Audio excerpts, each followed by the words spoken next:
Eu queria mostrar algo para vocês. Esse pequeno panfleto me acompanha há quase 30 anos. E foi numa sexta-feira santa, há quase 30 anos atrás, que alguém foi na minha casa e me entregou esse panfleto, que tem aqui um garoto, uma garota, uns cravos e uma cruz. E nele está escrito assim: a vida em sua morte. Foi o ano de 1985. Eu tinha 13 anos de idade.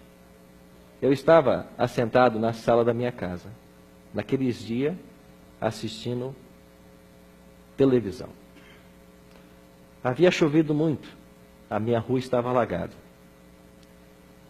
E quando me deram esse convite, falando de que haveria por ali um estudo a respeito da morte de Jesus, no primeiro momento eu não me impressionei, mas depois eu senti o desejo de ir lá.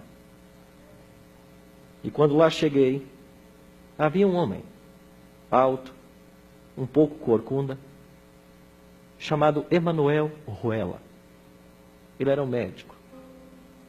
E esse médico deixava sua casa todas as noites, deixava o seu emprego, as suas atividades, e foi para um bairro da periferia em Vitória, falar do amor de Jesus. Eu, com 13 anos, comecei a assistir todas as noites essas mensagens.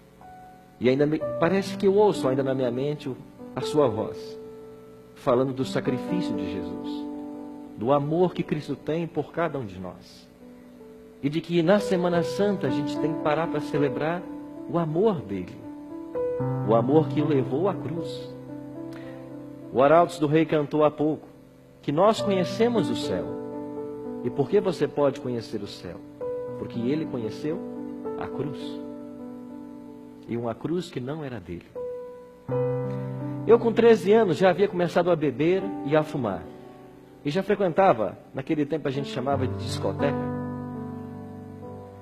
Na sexta-feira, eu fui para o auditório e depois fui para a discoteca. No sábado, eu fui para o auditório e depois fui para a discoteca. No domingo, eu fui para o auditório e não consegui ir para a discoteca. Porque a história do homem do Calvário estava mexendo o meu coração, com apenas 13 anos de idade. E eu percebi que esse Cristo tinha um plano diferente para a minha vida.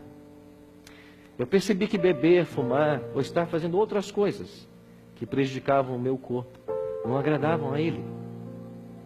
E quando eu conheci a história da cruz, daquele homem que sem nunca ter pecado, se deixou levar até o Calvário, eu percebi que Ele tinha um plano para a minha vida. Assim como eu tenho certeza que Ele tem um plano para a sua vida. Você pode estar aí sozinho em casa, diante dessa televisão. Ou talvez sentado num sofá com tua esposa e nem sabe onde os filhos estão. Talvez você é um jovem que tem passado por momentos difíceis na vida e tem caído no mundo das drogas. Talvez você é uma bela garota, mas os problemas da vida te fizeram chegar no chão. Há esperança para você, porque o homem do Calvário tem um plano para a sua vida. Você nunca mais será o mesmo. Quando você se encontrar com o homem da cruz, você nunca mais será o mesmo. Há quase 30 anos eu conheci Jesus. E por vezes eu me fico perguntando quem eu seria, aonde eu estaria, se não fosse o homem da cruz. Você que está comigo nessa noite, você precisa abrir seu coração a Cristo. Você precisa entender o sacrifício que foi feito naquela sexta-feira. Você tem que conhecer aquele que se fez maldito no seu lugar. E eu queria terminar contando uma história que eu ouvi de um professor meu há alguns anos. Vários jovens da igreja adventista foram para o sul do Brasil numa programação especial. E quando eles voltavam dessa viagem, num ônibus alugado, houve um acidente terrível e dezenas desses jovens morreram.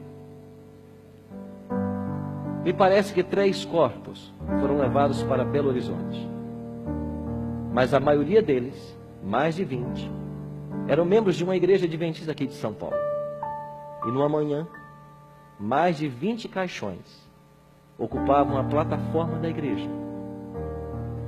Esse foi um evento que teve repercussão nacional.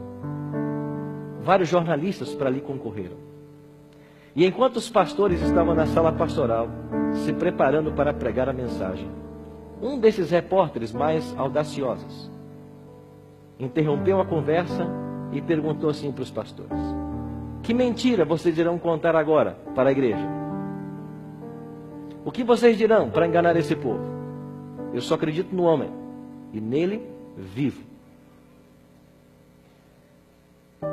Ele saiu da sala. Meu professor contou que naquela hora a palavra foi pregada. Os corações foram confortados. Lágrimas foram enxugadas. Mas no dia seguinte ele fez questão de ir a uma banca de jornal, comprar o jornal onde aquele repórter era o articulista. E quando ele abriu o jornal na página que o repórter escreveu, ele encontrou uma matéria em letras garrafais que dizia: cerimônia fúnebre conforta fiéis e converte jornalista ateu.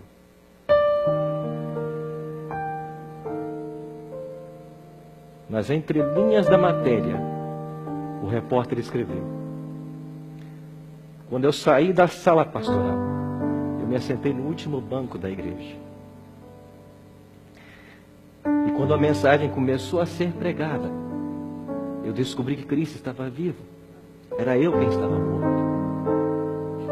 E num único momento da minha vida que eu fiquei humilde, Ele desceu da cruz para me abraçar.